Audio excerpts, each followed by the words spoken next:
How are you doing? Hello, everybody. Hello. Welcome back. Yeah, thanks for coming back and joining us. Hi, Tim. Hi, how are you doing? I'm so wonderful. How are you? Merry Christmas. Merry Christmas. I am great. I had a low-key Christmas with my family and it was great. I actually took a nap on Christmas Day, which was awesome instead of like The best. yeah, it was so much fun. And then I had this awesome prime rib dinner that I cooked and scalloped potatoes and candied yams and things. It was a great day. Yeah, That's wonderful. No, I've got three kids. See if I can count. Three kids. Yeah, exactly. Three kids, and they all had they got up at 3 in the morning and watched movies until 6, the time we asked them to wake us up and to wait. But yeah, it was so much fun. They loved it. And then they crashed early because they would have been up all day at night. Yay. Yeah, That's the best part. it was awesome. I actually got to That's so talk to my wife. wonderful. It was fun. Yeah, I Yeah. love those. Like, that's the best, like all in PJs, just relaxing, enjoying the time together. There's nothing more better than that, and you can never get the time back. Oh yeah, yeah, One day they're going 100%. to be all grown. Yep. They're and have their own families and their own traditions. Right, Yeah. right. How about you? Did you have a great Christmas? Oh, I had such a Merry Christmas this year. It was absolutely magical. It really was. I know it sounds so corny, but it really was. It was so much fun. It was a really beautiful Christmas in a long time for me. Oh, So good. it brought a lot of good stuff back. Yeah, So good yeah. memories. Awesome. Mhm. Awesome. Awesome. So what are we going to get into today? What's our I wanted to talk about three ways that that we could three things that we kind of look for in prospective clients. And hmm, and did I say that right? I think so. could it be clients, or could it also mean like three ways where you possibly not take on a client? Yeah, Like yeah, where it's kind of like a more of a balance of, like, for us as providers of specific services in the industry, where we as professionals sometimes have to say thank you, but no thank you. yeah. Yeah, no, I think you said it a lot better than I did. That's perfect.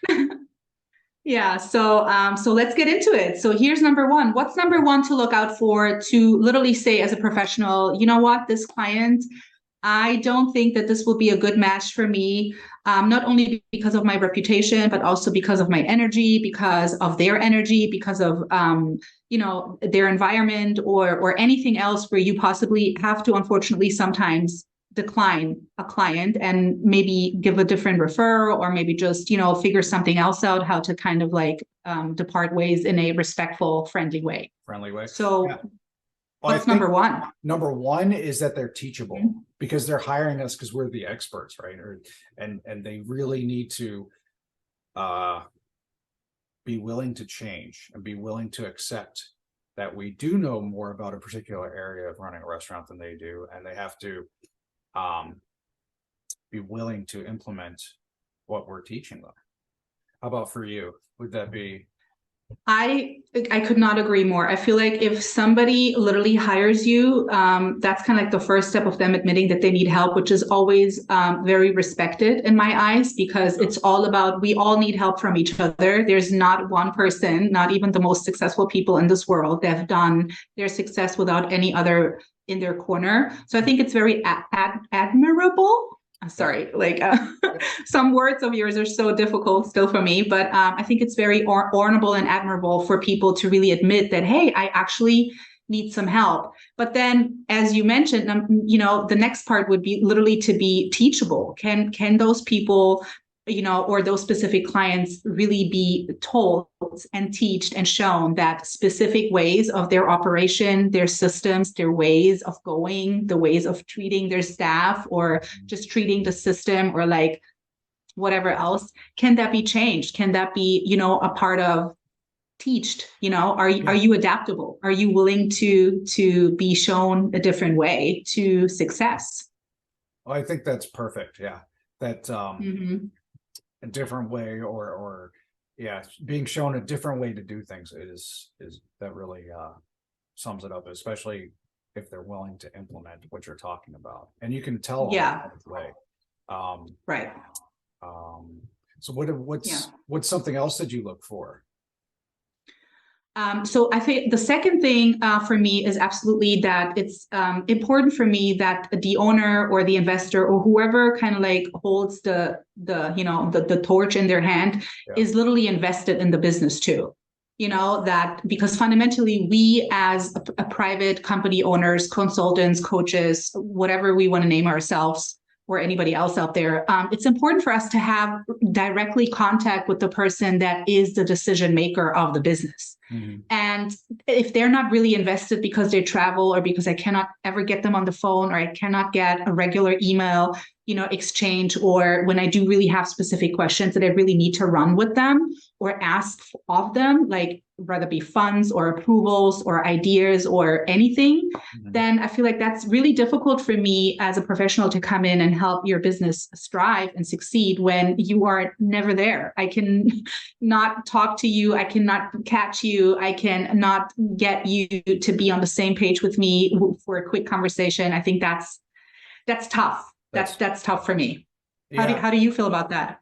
I agree. And I think even the situation I've been in before that I promised myself never to get into is when a silent partner hires me to go and work with the restaurant leader. That's a good one. To kind of show them what they're missing. And it's all the things you said. If they don't want to listen, if they don't want to be teachable, if they don't want to be invested enough to do it, then I can't work with them. There's nothing we can do, or I can do to help them. And it can, I think you even mentioned, it can turn into a situation where it's bad on both sides because you're wasting your time and they're wasting their money, and it can really hurt your reputation as well as being like this huge negative kind of job that you have to do. Yeah, and it just has an impact on both ways, like they feel like they're spending money, not getting the results that they actually want. And you feel like you're giving it your all, but it's not being reciprocated or accepted. So it's like, how are we getting together with this? I feel like, if people really come to a mutual goal of like, this is our goal, this is my vision as the owner of the establishment, and this is my vision as the coach that you're bringing in, and we match and we work towards that with like a little bit of a, because people have personalities, people been in the industry, and especially, from female to male, we know that you males are very dominant and, you are alpha people out there, so sometimes that can be a little bit challenging for me as a female to really come in. And I feel like at times I got to boss up, like at times I feel like you challenge me to boss up on you, but it's not in a bad way. It's just that everybody has beautiful brains and beautiful accomplishments. And we're just here to, remind you guys on that and just pull that out of people and just help bring the vision back to life.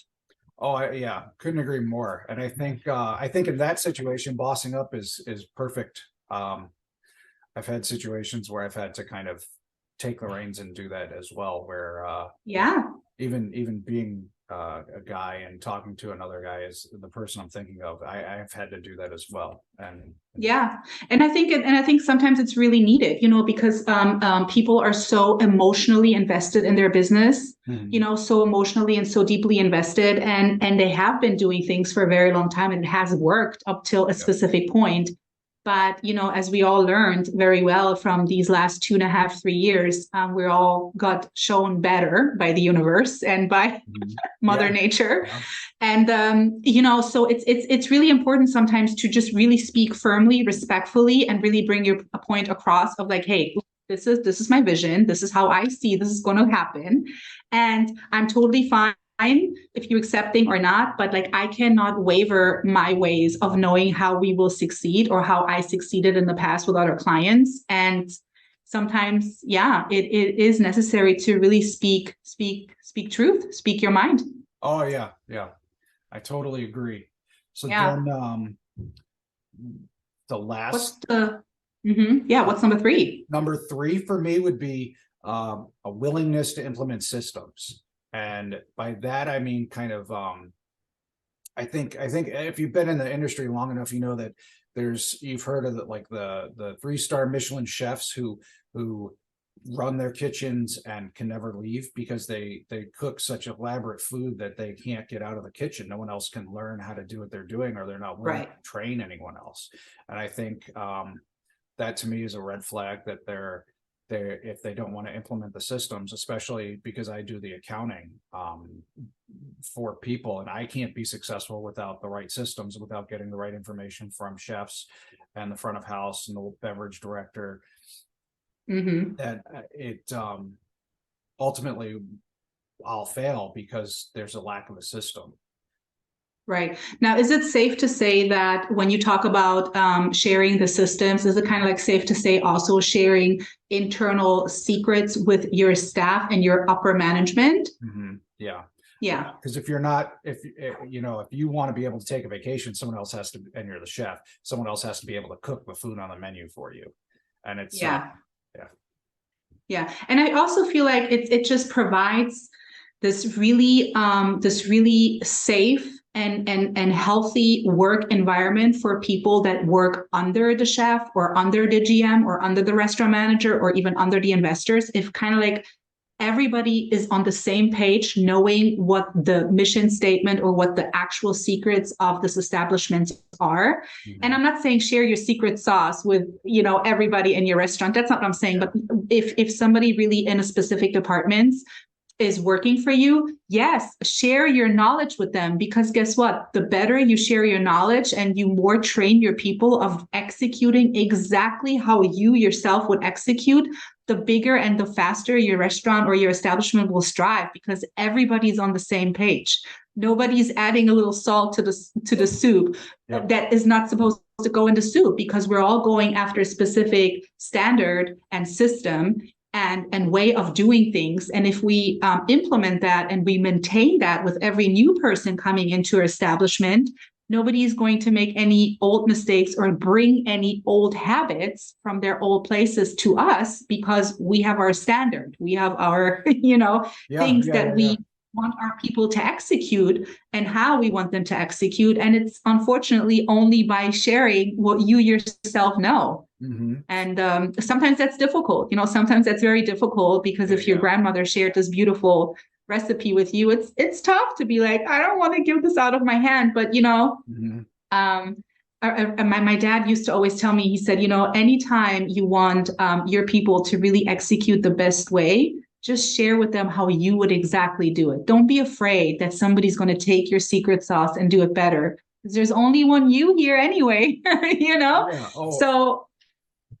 Yeah. And I think also that by sharing what you know for your secret sauce or any of your systems, you're really making investments in your employees. And I think set up a environment that someone wants to work in. So they're not just there for a paycheck, and someone's not going to be able to steal them away for 50 cents an hour, knowing that they're going to go into a kitchen where they get yelled at or don't have that type of relationship with the chef and the other people running the restaurant. Yeah. And it gives your staff just a feeling of, I belong here. I'm a part of really this, because we always talk about this big term, teamwork, and we are family and this and that and the other. But really, sometimes when I go into the establishment, I can feel from the energy that it's not really like that at all, because people feel either executed or like, neglected or not included or something like that. And it really does, it really does create like a sense of not necessarily animosity, but like a sense of, oh, they know this because they must be better than me, or they know this because they're longer here than I am, and I get the whole hierarchy in hospitality, and I'm okay with that. Everybody has to work their way up and gain trust. But to me, creating a really beautiful flow in your team environment is literally just be open and honest about certain things and certain ways of how you are going about, working your business. Oh yeah. And it's, and I totally agree with what you said. You don't tell every person coming in, you don't tell the busser your secret recipe for the sauce, but your sous chef needs to know it. You don't, yeah, I totally agree. Yeah. But I mean, even to the busser, I do feel like that when we really sharing our knowledge with kind of like everybody in our place, because there's so many things that come with it, like if we don't know if there's maybe a specific ingredients in the sauce if our bussers don't know, and then somebody asks them by walking by, because the guest doesn't know, are you a busser? Are you this? They don't really, differentiate it like that unless you have specific uniforms. But That's a great point. then it is important for everybody to kind of know, because there's so much more that comes with it, allergies and, lawsuits that possibly can come out of that, God forbid. But I'm saying, I feel like it is a good thing if your whole entire team really knows, why is this place here? What was the dream with this place? What was the aspiration? Why did we open these doors? Where does the name come from? How long has it been here? What is around us? Like, all those details just make a guest feel so much more confident of like, oh, I can take a suggestion from this person. What do you like to eat tonight? Blah, blah, blah, blah, blah, blah, blah. Because you engaged already with them and you give them this feeling of, come on, we all on the same page here, from busboy to hostess to manager to sous chef to whoever, we all on the same page of making this a really nice experience, like a really nice dining experience. And I think there's also, I think you said mission statement, and I love the idea of mission statements, because you're not going to be able to tell someone how to react in every situation they're going to face. But if they know the mission statement, they're really going to know what you expect and be able to fall back on that mission statement to know how to react to a situation that they might not have ever been in.